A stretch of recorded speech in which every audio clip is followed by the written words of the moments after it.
What you gonna do with the money? Go ahead, you ask.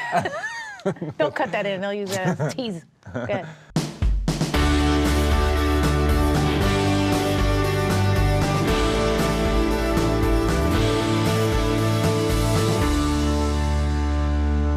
Hustlers. Hustlers.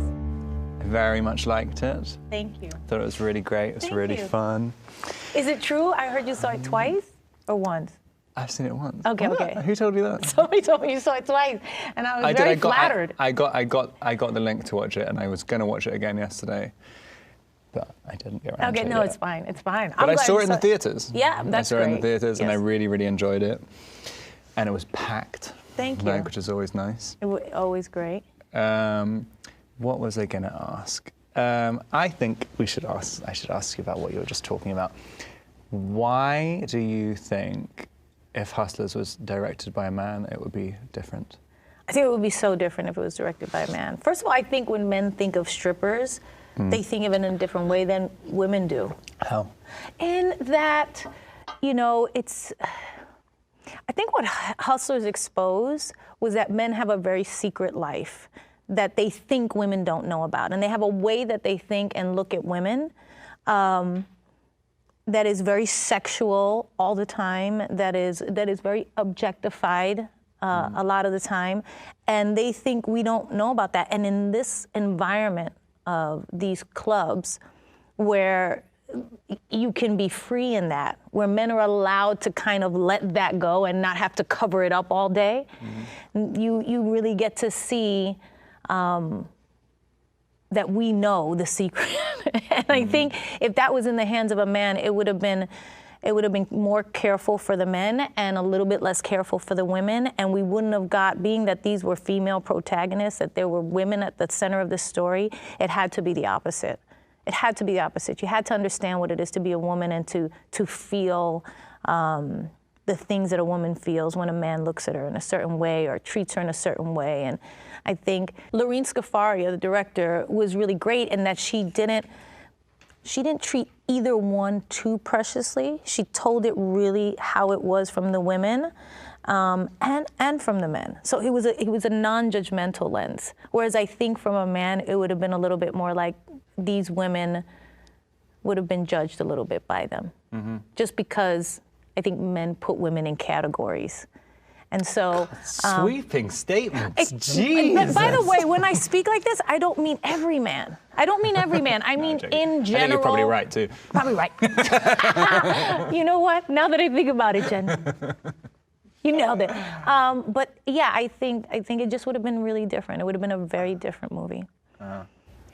Do you worry if you're going to play a part that could have negative connotations to the audience when you first read it? Like, if you're worried, did you worry that, like, you know, I mean, it's not exactly the greatest of things that they're doing. No, they're awful. They're awful. Do awful things. Were you worried about doing a part like that?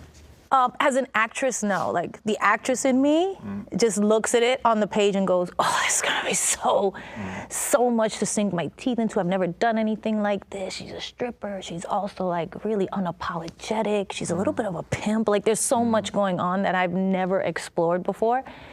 And then there's Jennifer the mom, and Jennifer the public person, and Jennifer, you know, all these other things, and yeah, I think I go through all of those silos and think about it. But in the end, for me, the artist always wins out because that's what I love to do. And at the end of the day, that is what I'm doing. I don't see it as like, this is a statement about my life or the things that I believe. I started out as an actress to play amazing roles and do different things and explore different ways of life and transform myself into different people. Like, I enjoy that. That's so much fun for me. And just in little subtleties and nuances, you know, that I didn't, even though I knew I was playing a stripper who was drugging people and taking advantage of people and stealing, I found that exciting, you know, to be very honest. Do you think it's impossible to judge any character's actions once you start trying to play them do you think it's I impossible? think you have to love them. Yeah.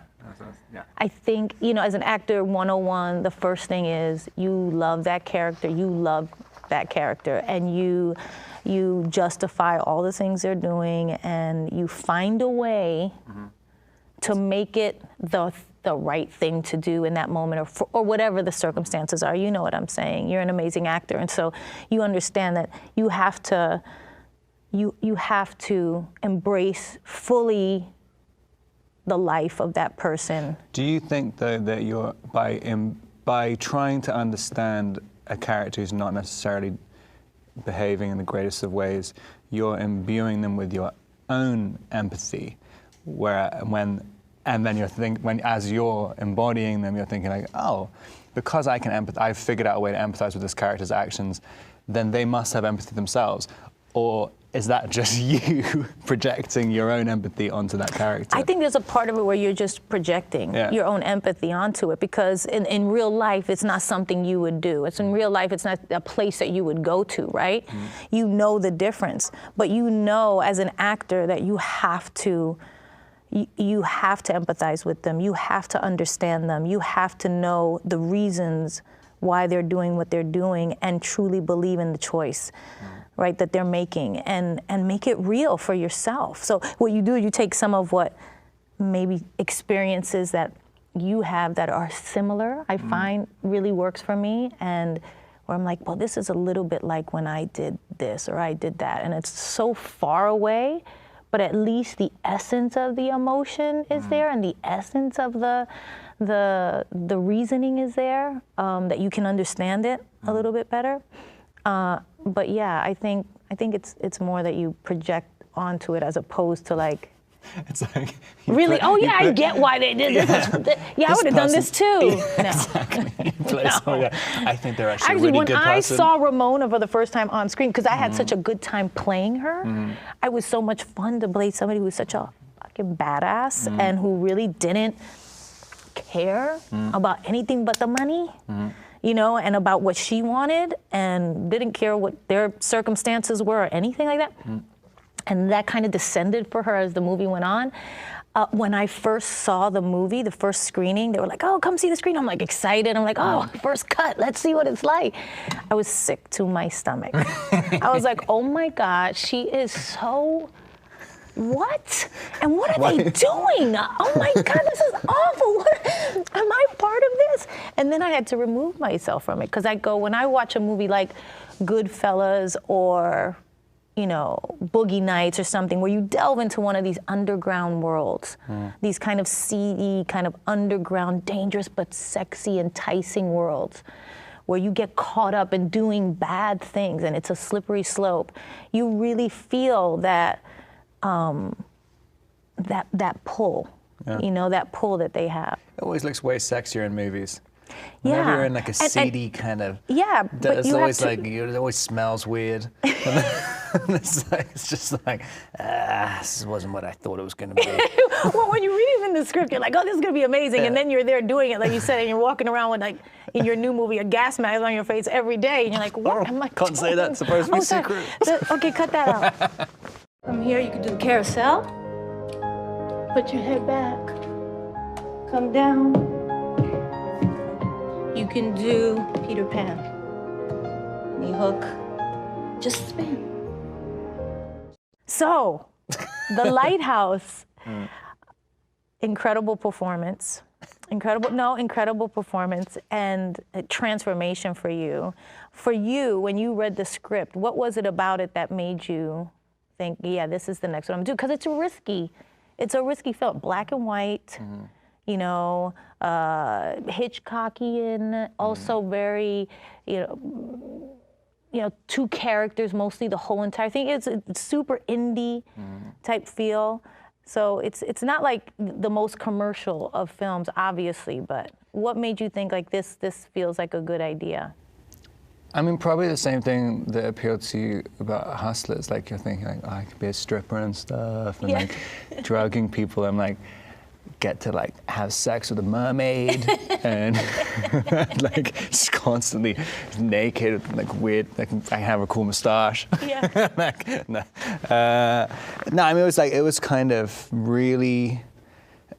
It was really, really, really original and something kind of. I read it. I love finding something where I have absolutely no idea how to do it, and there's nothing in it. I don't know how to do stuff I don't really approach parts if there's something relatable, mainly because I don't really know. If I was just going after parts which just seemed somehow relatable to my real life self, it would just be consistently playing just chronically insecure losers. Oh my God. Not exactly the best career in the world. I think that it wouldn't last if it was not really much of a career. No, but it was something that you felt like you could really sink your teeth into. I think that's what people don't understand about actors and their choices, is that's what it's about. It's about finding something you haven't done that you feel when you watch on film will be exciting to see or do. Yeah, and it's also something, it's kind of, you can explore an area of your personality, but it might not even necessarily, I think every part is somewhere in your mind, but like, it's like with something like, I was trying to find for years to do a ballet movie, and my agent was like, why? Do you know how to ballet? Do you know how to do ballet? And I'm like, no. And they're like, well, surely there has to be some kind of connection. I'm like, no, but I know I really want to do it. Like, but why? Why, Bobby? Tell us why. I think that's just, I don't know, maybe there's just There's something fascinating to you about the world, or being I think there's just a ballerina. There's a ballerina inside me. You do have a female gaze. Once they come out. Yeah, there's a ballerina in there.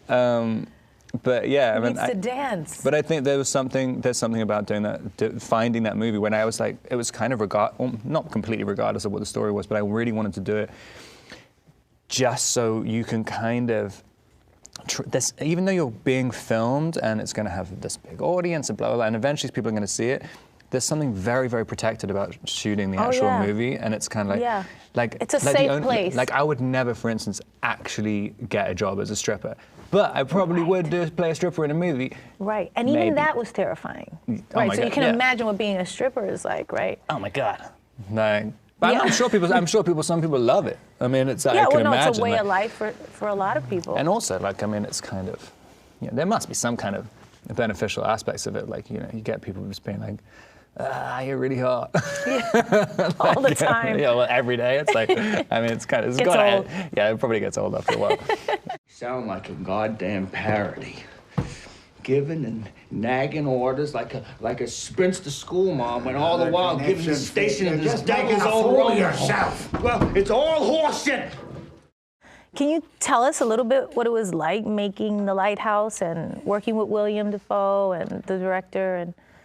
And we made it in this tiny little town called Cape Forshue in southern Nova Scotia, and there was just nothing. It was a tiny little fishing village, and Robert Eggers, the director, he built this 70-foot lighthouse. I mean, you would never be able to tell.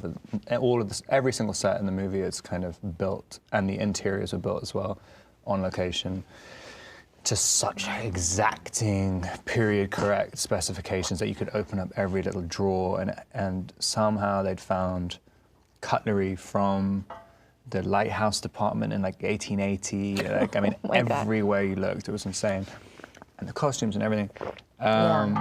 But yeah, we looked amazing. Yeah, he's amazing at production design, and also we're shooting on lenses from the 20s on black and white negative as well. Like, I mean, everything about it was. No, and you felt that. You felt that even just when you first watched the trailer. You're like, what? This is like such a different feel. Yeah, and also the kind of aspect ratio. When you see it in the theater, it's very, very strange. It's in that kind of square aspect ratio. So when I saw one of the screenings the other day, and it's bizarre to go in a theater and you're so used to everything being widescreen, and you're suddenly watching everything in this little box, and it just feels. It's funny. It just feels so striking that you go.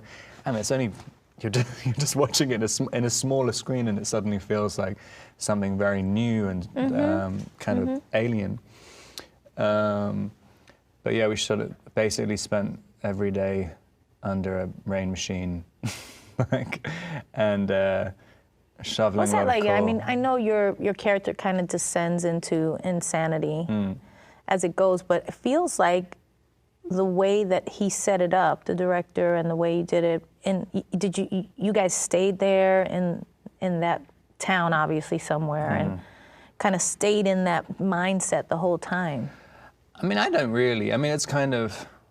I think it's one of those parts where you could see in the script that it was a kind of no limit part, which I always really like. There's nothing, you can't really go crazy enough. There's nothing you can't do that maybe couldn't happen. Yeah, you can't couldn't max really out. be used. Yeah. And so I think we do these completely wild scenes, and then, I mean, literally after a take, you'll be so, I mean, it's... Exhausted. You're kind of exhausted, but it's very cathartic. Kind of, you're kind of, you know, I don't know how you'd be able to like bring the part home. It'd be impossible. But yeah, it was... Because I feel like some younger actors, they like feel like they need to stay in it all the time. And as I've, you know, done movies for many years now, it's like I can't wait for the end of the day to kind of let it go and go home and wash, like literally, like get in the shower and wash it all off. So I always say about people who do method acting, you only ever see people doing the method when they're playing an asshole. That's funny. They literally. You're funny. You're a funny person. You never see someone just being lovely to everyone, going, like, I'm really deep in character. Yeah, right. Oh my God, that's so funny. But yeah, I don't know. I mean, I get it. I get it with kind of things like accent and stuff, kind of. A little bit. Yeah, but like, not really. I think it's kind of... That's refreshing to hear. I think it's really stressful to be going around just... Totally. Like, and also taking yourself that seriously. Like, acting is serious. I love that part of it. But it's true. It's like you don't have to be this kind of brooding actor off screen, which is like, gives everybody kind of a bad insecurity. name. I think it is. I mean, there's definitely some people who, I mean, the level you have to be at to like... I mean, I work with... There's a movie called Good Time a few years ago where one of the directors was playing my brother in it, and he could stay in character for the entire day. And but it's the only person I've ever seen who can do it. And it's so impressive, but like kind of, it's just like, a little bit crazy. It's crazy. Like, I mean, I'm literally like, and he was directing me as well. Everybody has a different process too, right? Everybody has a different process, but. Yeah, I mean, I need that moment. I need to know when you're on stage and when you're off stage. I need to know that, like, between action and cut, it's like, that's the thing, and that's the safe place. And also the place where you can just play. Play so much. I think I need to know it ends as well. I need to know that there's a cut coming, and then I feel safer. If it just feels like, you can't get out. You can't get out, then that's when you go crazy. Right. Then you're really the lighthouse guy. Yeah, exactly. Right. We don't want that. We want this guy, and then we want the guy at the lighthouse. Yes. You think you're so goddamn high and mighty just because you're a goddamn lighthouse keeper? Well, you ain't a captain no ship, and you never was. You ain't no general. You ain't no copper. You ain't the president, and you ain't my father. How, so you produced Hustlers. I did. What made you? When did you come on as a producer, and what made you want to produce it? First of all, I love producing. I've been producing for a while, and we develop a lot of things. But this one actually was a part that my producing partner, Lane Goldsmith-Thomas, heard about, and she approached the other producer, Jessica Elbaum, who had optioned the actual article and gave it to Lorene to write, Lorene Scafaria. And so when we came on, when she gave it to me and I read it, she goes, I think there's a really good role here for you. And I was like, all right. And she was like, it's a stripper. I was like again, I don't care. It doesn't matter. Just give it to me. If it feels like it's something that's good, I want to read it. And so I read it and I was like, oh yeah, I want to meet the director because I hadn't heard of her and wanted to see what her take was, because I had a real sense of, like, I love movies where there's a world and then it's talking about the actual whole world. So it works on many different levels, right? And so I wanted to make sure that, that whole idea of the Wall Street guys and them stealing and doing exactly what these women were doing, but getting away with it, and these women not getting away with it, was really interesting to me.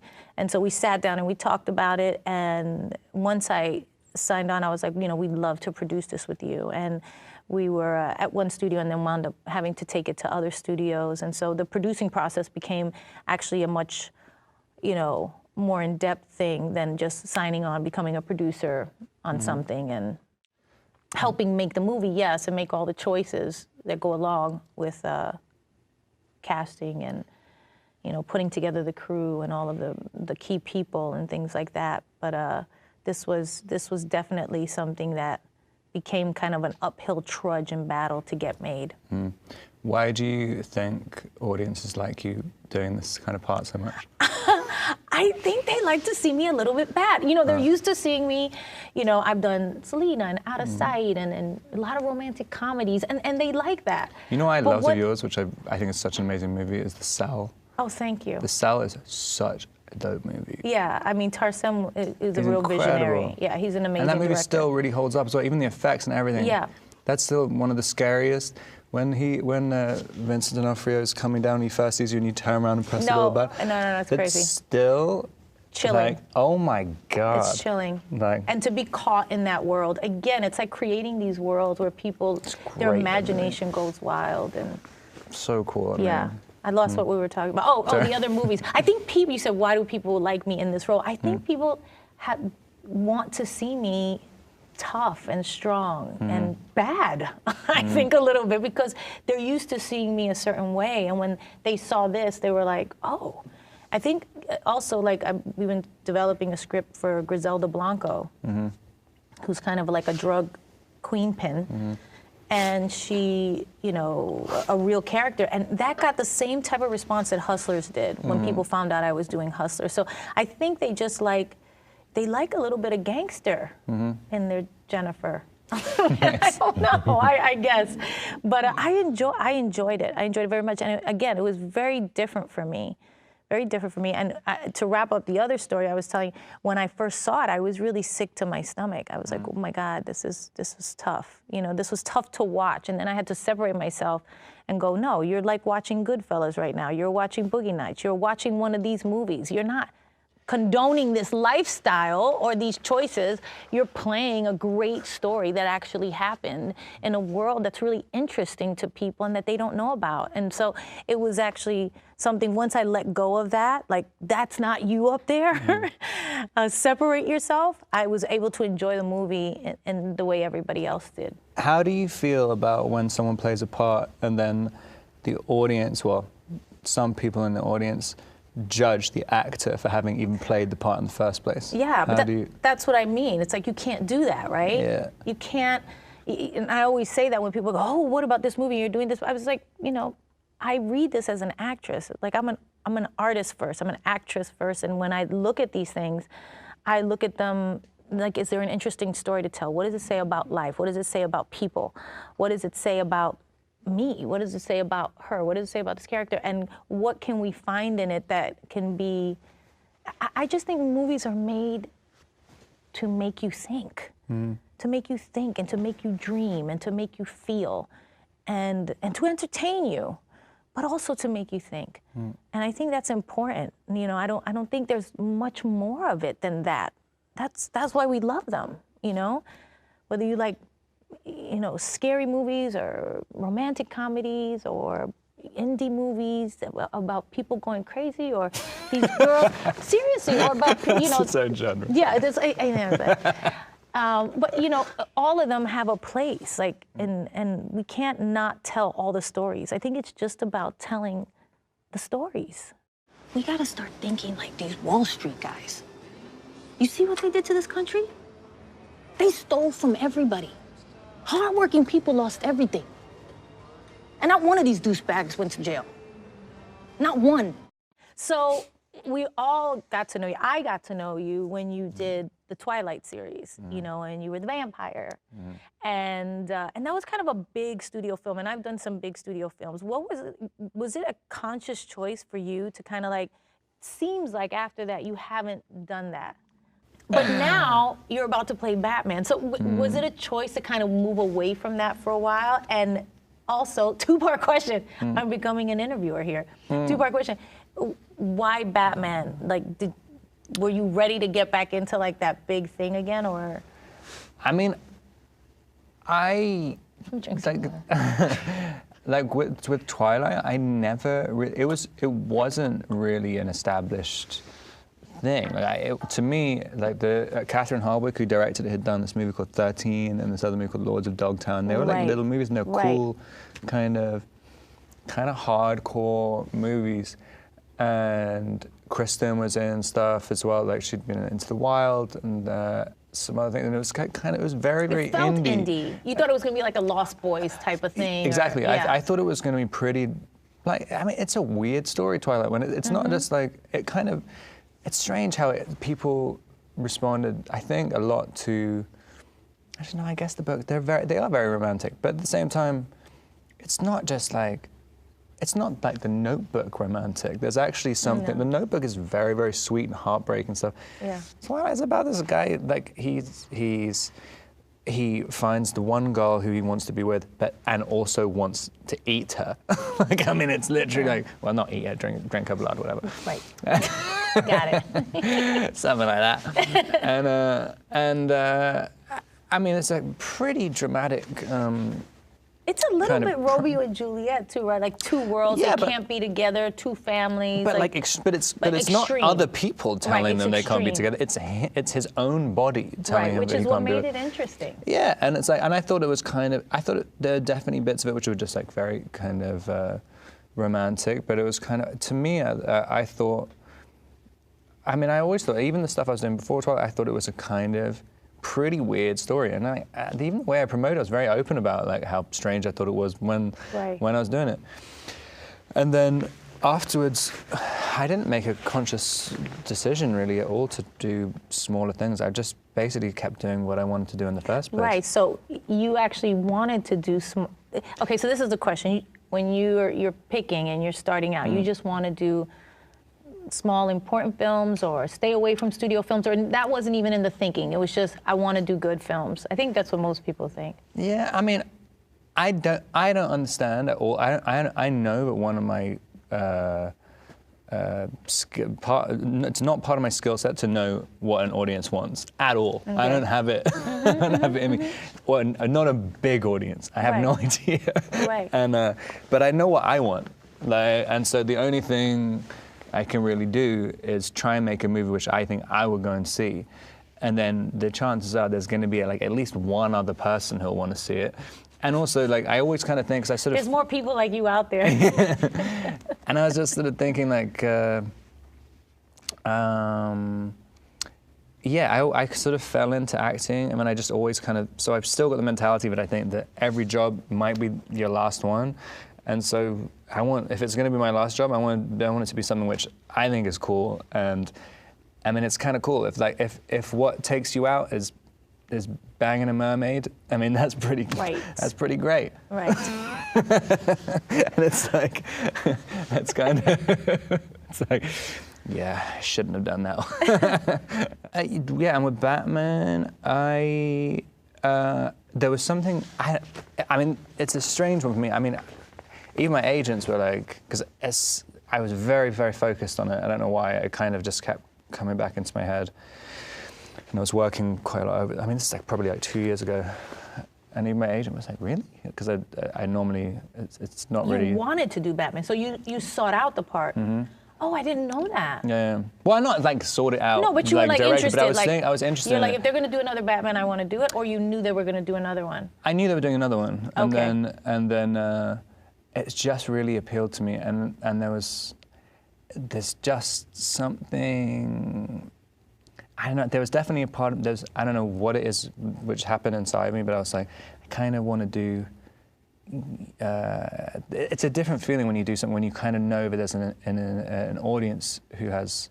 Yeah. There's an anticipation from an audience that's already there, and it's a different kind of pressure. Like I like doing something which is kind of something which an audience doesn't know that it wants, and try to kind of get it out to them, and that's a whole different thing. But like, it's something. It gets there's your competitive part, it's a competitive side as well, when you just know that there's, you know, everyone's kind of going, oh yeah, waiting. Oh, you want to play Batman? Yeah. And it's literally like, and it's kind of fun. I mean, it's sort of you know, it's the challenge of it is kind of interesting. You're gonna be Batman. And that's crazy. It's so fun. We were doing something else. Whenever I see the little action figure or something, I still haven't really got my head around it yet. I think you're gonna be a great Batman. An awesome Batman. Thanks a lot. Seriously, because he's a dark character. Huh? You would be as well. I would be Batman too. I could be Batman. Yeah. Why not? No, because I think he's actually has a lot of. It's different as well. I mean, I have no interest whatsoever in playing someone who's heroic. The only time I want to play someone who an audience knows that they're supposed to like is when they really shouldn't like them. Like, Right. that's the only time. But there's a drive to Batman of There's a why he does what he does that I think as an actor would be fun to explore. Like, Yeah, okay, definitely. what is all this stuff and living with the old guy and you He's know, all very, the things. very, very troubled Yeah, person, and it's super. kind of, and you know, there's very few of a sort of a character who's regarded by everyone as a heroic character.